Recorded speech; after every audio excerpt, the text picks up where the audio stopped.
गुरुर्ब्रह्मा गुरुर्विष्णु गुरुर्देवो महेश्वरा गुरुर्साक्षात् परम ब्रह्म तस्मै श्री गुरुवे नमः।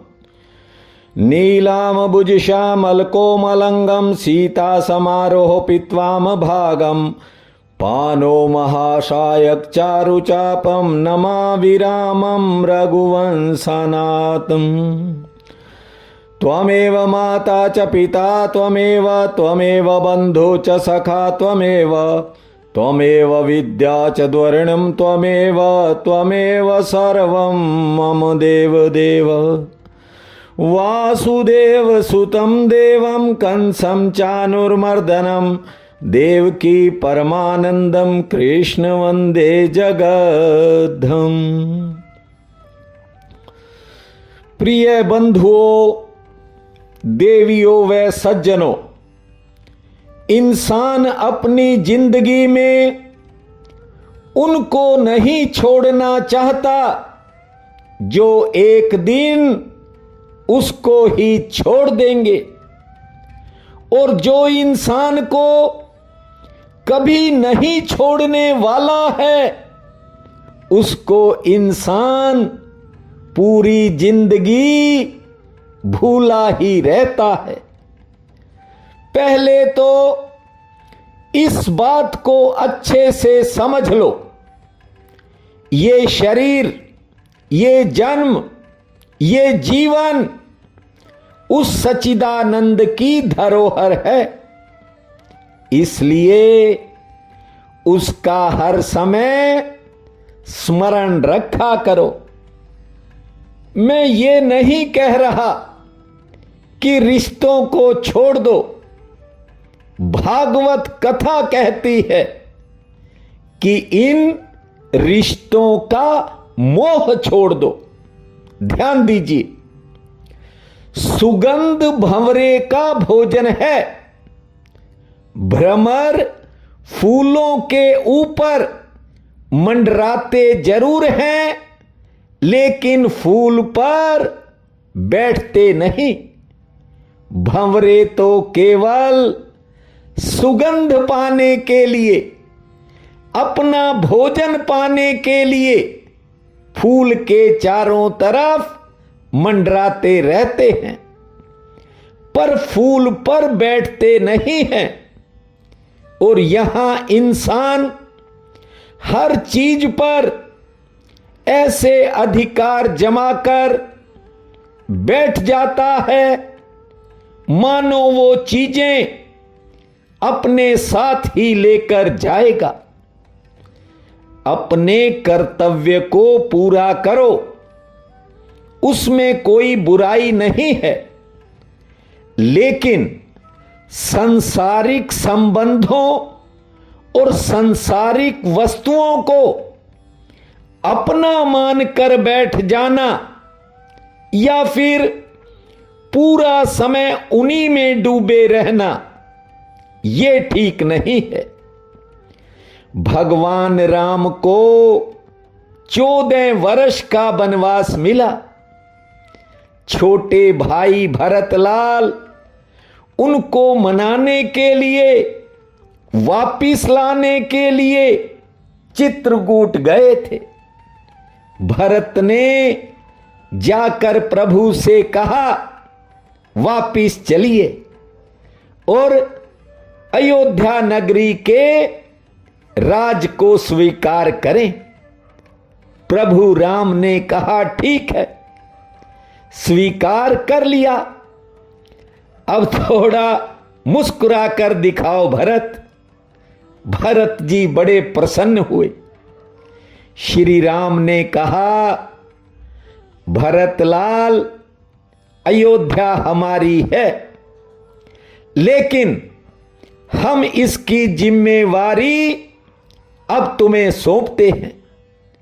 हमने पिताजी की आज्ञा को 14 वर्ष वन में रहकर पूरा करना है। ये चरण पादुकाएं सिंहासन पर रखकर अयोध्या नगरी की देखभाल करो 14 वर्षों के लिए।